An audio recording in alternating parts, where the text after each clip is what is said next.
I'm Melissa Mancini with Canadian HR Reporter TV.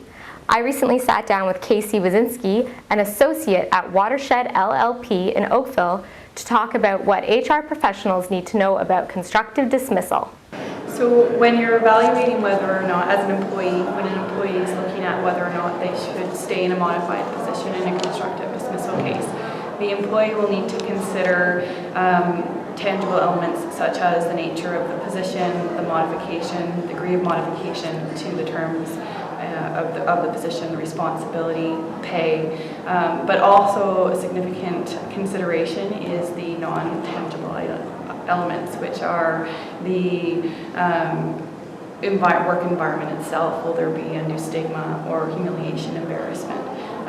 The critical element or consideration is whether or not the work environment is such that a reasonable person would be expected to remain in the workplace in an effort to mitigate their damages.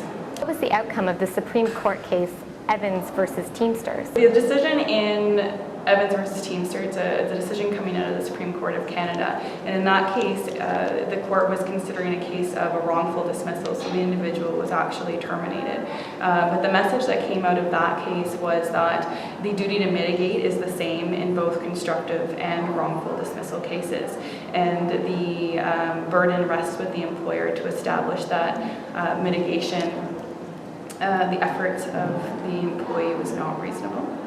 So the message from the Supreme Court of Canada was that an employee will not be obligated to mitigate by working for a dismissing employer if the environment is hostile or unhealthy for them.